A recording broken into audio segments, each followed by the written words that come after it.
The Great Ball, written and read by Matt Lane. Once there was a ball, a very, very large ball. In fact, it was a massive ball floating through the darkness of space, quietly. The ball was happy to be what it was and happy to be alive. The ball did not know when it was born, it just knew that it had been born. The ball was not alone. There were other great floating objects in space, brothers and sisters of the great ball who were also happy to be alive. Some of them looked similar to the great ball. Some of them were of different exotic colors and sizes. Sometimes one of the sisters or brothers would float up close to the ball, and other times they would float so far away that they could barely be seen or felt. But in the end, they always came back, so the ball was never worried that it was left alone in space. In the middle of the ball there was a great warm living energy, like a heart, you could say. It swirled and it swished, it flowed and heaved. The great ball had always enjoyed the feeling of its heart swishing and swirling, and over time it started to listen to the sounds its heart made, and to wonder if there was some reason why it was swishing and swirling the way it did. The great ball became very good at listening and feeling what was going on inside of it. It also became good at noticing all of its brothers and sisters as they went on their travels, sometimes floating close by, sometimes floating far away. The more the ball listened to the swishing and swirling noise inside of it, the more curious the ball became, and the more eager the ball was to share with its brothers and sisters what was going on. It tried to wriggle its way towards a sister who was floating nearby one day, but its efforts came to nothing. A while later, a brother floated by, and the great ball tried to wriggle towards it, but the brother just floated away without stopping to see what the great ball was doing. Many more times the great ball tried to wriggle towards its brothers and sisters, but they just floated off, taking their own path. The great ball wondered where its brothers and sisters went off to, and whether it was missing out on some great adventure. As no answers seemed to arise, it went back to floating in space and listening to the swishing and swirling of its heart, and feeling the movement within it. For many, many years the ball waited, quietly, just floating, listening and dreaming. And then one day it was woken from its dreams quite suddenly. The space around it felt different, electric somehow. The great ball spotted that there were thousands of rocky objects coming at great speed through space. The objects were many different shapes and sizes, some smooth, some jagged, and they were heading straight towards the ball. Bump, bump, scrape, crash, swoosh went the objects as they collided with the great ball or bounced off its surface. The great ball shuddered and juddered and shook and wobbled until at last the storm of objects had passed. The great ball was now wide awake, trembling following the impacts and feeling quite disturbed, but at the same time very much alive. Eventually the great ball stopped quivering. It was pleased to notice that it could still hear the sound and feeling of its swishing heart, but it also sensed that it was changed and that things would never be the same again. The great ball was curious. It wondered what had happened to it. One of its sisters floated into view, and the great ball tried to wriggle over and catch the sister's attention, but it was no good. She drifted away soon enough and soon faded into the distance. The ball was not deterred. It knew something was happening, and it was right. On the very surface of the ball, where the rocky objects had collided with it, things were happening. Tiny creatures, smaller than the smallest speck of dust, who had been clinging to the flying objects, were now moving across the great ball's surface. These tiny creatures had travelled for thousands of miles and thousands of years through space, clinging to the rocky objects until that fateful day when they had bumped into the great ball and found themselves left behind on its surface. The creatures were so small that the ball did not notice or feel their movement as they wriggle off in various directions. The creatures decided that they were quite happy to be on the ball. After all, it was quite a nice new home for them. There was enough sunlight, enough water, and little bits and pieces for them to nibble on here and there. Yes, this is a good place for us, they thought, as they wiggled about. Over time, the tiny creatures grew in number, and some of them changed shape and even grew in size. The great bull kept listening to its heart and paying attention to what it could feel. Brothers and sisters floated up close and then floated away, but the great bull was not distracted. It was concentrating on what was happening to it. Over time, the tiny creatures had grown and changed dramatically, and soon there were some creatures that grew to be very tall and rooted to one spot. Some creatures grew very long and thin. Some swam through the water. Others crawled over the surface, eventually growing arms and legs. Some even grew wings to fly from place to place. And as the creatures changed and grew, the great bull realized that it had become a home for these living things. There were not just a few creatures, but hundreds, then thousands, and then tens of thousands, and millions of them, all living on the surface or just beneath it. And what was more, each creature made its own sound. High sounds, low sounds, soft sounds, loud sounds, and the great bull loved it all. At first, the great bull didn't know what all of the different sounds meant, but after listening carefully, the great bull got to recognize and understand each noise. There were so many different messages that the creatures would pass to one another. Some of the messages were very quick and loud. Some were slow, deep, and soft. And the more sounds that there were, the more the great bull's heart swished and swirled, and the more happiness it felt. Soon the great bull was covered with creatures that anchored themselves into its surface, pushing tentacles below the surface to gather water, and stretching branches and leaves up into the air to catch the sunlight. Others built nests and burrows, some lived alone, and others lived in great crowds, and somehow they all seemed to have enough space for each other, and none of the creatures stopped other creatures from growing there. And then one day, a new creature was born. A creature able to move around on its legs, able to use its arms and hands to gather things, but also able to use its mind to learn.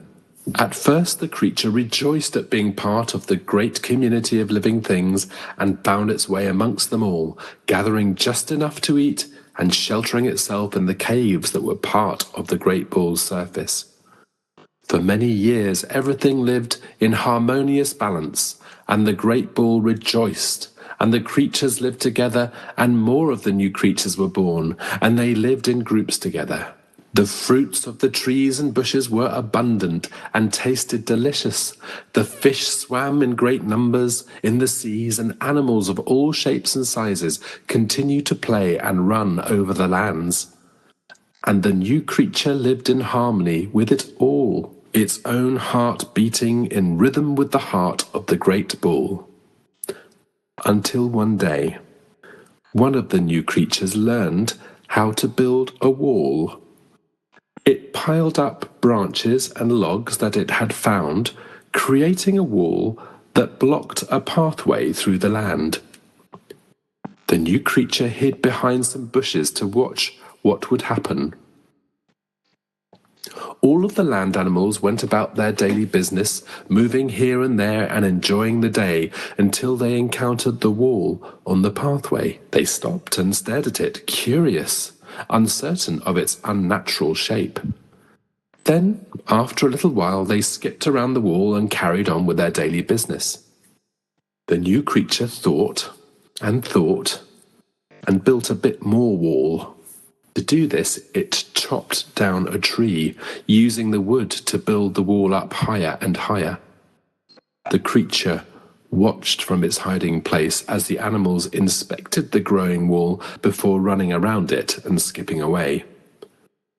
Days went by, and the wall got bigger, and more trees seemed to disappear. The creatures ran around it until one day the wall had grown so large and stretched so far that a great circular enclosure had been built with just a small gap in the wall for animals to enter and exit. The curious animals, knowing no better, explored the inside of the circular wall, gazing at how tall and long it was. Some of them grazed in the enclosure, and some of them even fell asleep. When they woke up, the wall was complete. There was no way in or out, and they were trapped inside. For the first time, the sounds of the creatures changed. Instead of the joyful sounds of freedom ringing everywhere across the land, for that small area where the wall had been built, the sounds of anguish could be heard. The great bull, who was so good at listening, heard the new sound, faint though it was, and felt anguish too. The great bull listened to its own heart swishing and swaying, and for the first time it felt disturbed. Over time, the new creatures built more walls, seeking to benefit themselves at the expense of the other animals and other living things. Life for a while became more comfortable for the new creatures as they trapped certain plants and animals and separated themselves off from the other living things, thinking they would be better off doing that. The more walls they built, the more they came up with new ideas to benefit themselves, and the more trees they chopped down to make more walls, and the more space they took up on the surface of the great ball, and the less space they left for other living things. Over time, the sounds of the animals and living things changed.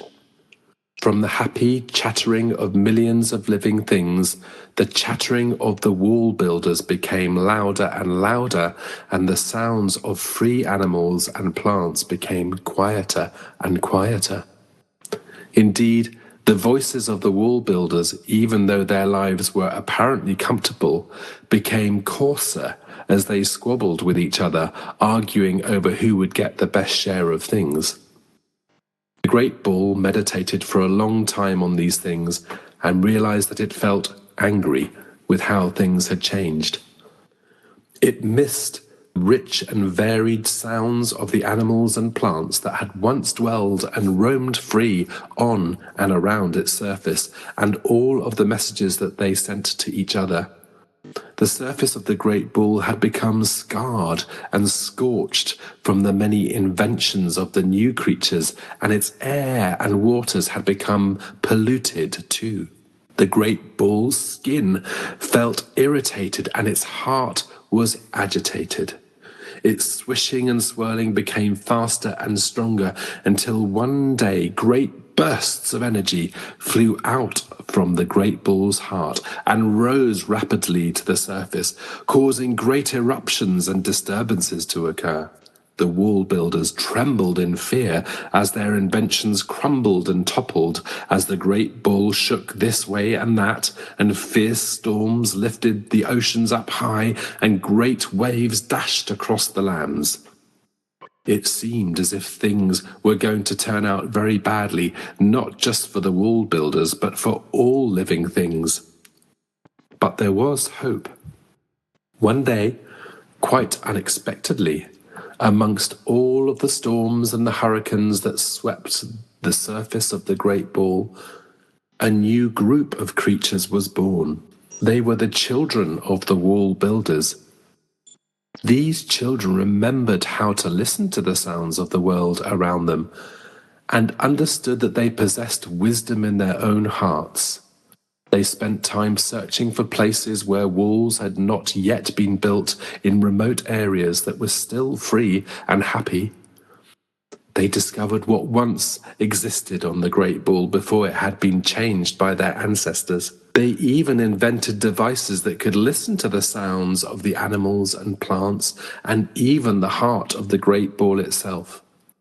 It was they who realized that the Great Ball was itself alive and that it had been crying and lamenting for many, many years. These new creatures although they were few in number, looked on all living things around them with kindness, and set to work removing the walls that separated and trapped them. Sometimes the old wall builders tried to stop the young from doing their work, but the young were determined, and they kept persevering, even though at first the changes they made seemed tiny. They observed the land and decided to plant new trees where once trees had grown before, and they protected these trees to ensure that they grew tall and strong. They examined the waters which had become grey and ugly, and worked hard to remove the pollution, letting the waters run clear once again. Little by little, these new creatures started to repair the surface of the great ball, and little by little the sounds of freedom returned, and little by little the great bull's heart began to recover. It took time, but somehow the actions of the young began to change the hearts of the old wall builders. I wish I could tell you how the story ends, but I think that the pages that come next would be better written by others who are younger than me, for it is those young people who will know best what to do and how this story should end.